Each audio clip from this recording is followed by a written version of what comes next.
The death of Queen Elizabeth II has been announced, bringing to an end the longest reign of any British monarch. Born on April 21st, 1926, the princess had never expected to ascend to the throne. But after her uncle, King Edward VIII, abdicated in 1936, the crown passed to her father, George VI. My whole life, whether it be long or short, shall be devoted to your service and to the service of our great imperial family to which we all belong. Tragic news. She was just 25 when she became Queen Elizabeth II in 1952 on the death of her father. And following were the heavily veiled, grieving figures. She was crowned the next year at Westminster Abbey. Winston Churchill was the first of her 15 prime ministers, and during her 70-year reign, there were 14 US presidents. The young Queen Elizabeth spent much of the early years saying farewell to the British Empire amassed by her forebears from Kenya to Hong Kong to Barbados.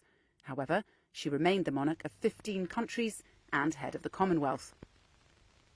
Her own personal union to Prince Philip stayed solid for 74 years until his death in April 2021.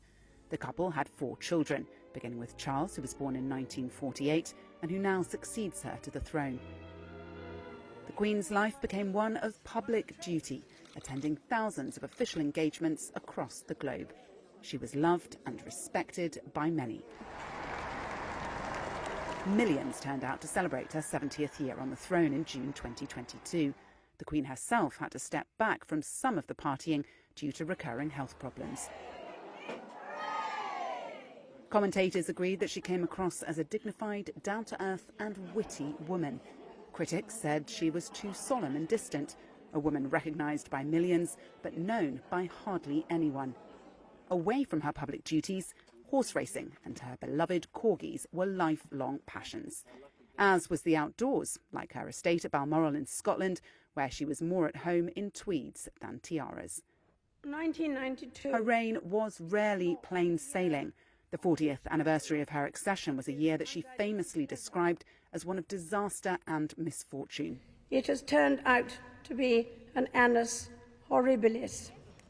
3 of her 4 children's marriages had failed, and there was a major fire at her Windsor Castle royal residence. The death of Charles's ex-wife, Princess Diana, in 1997 was even more harmful to the family's public prestige. As your queen and as a grandmother, I say from my heart, first, I want to pay tribute to Diana myself. She was an exceptional and gifted human being. In years later, some of the damage was repaired by events like the marriage of her grandson William to commoner Kate Middleton in 2011, watched by billions around the world. But with Queen Elizabeth's death, the monarchy's future is likely to face scrutiny like never before.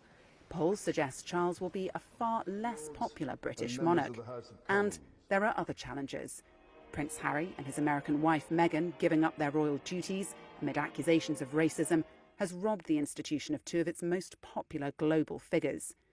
And the US sex abuse lawsuit against Prince Andrew, which he paid to settle while admitting no wrongdoing, also left its mark. The death of Britain's Queen Elizabeth finally hands on the duties and heavy responsibility of the monarchy, a task to which she devoted her own life to maintain its popularity in the face of seismic political, social and cultural change.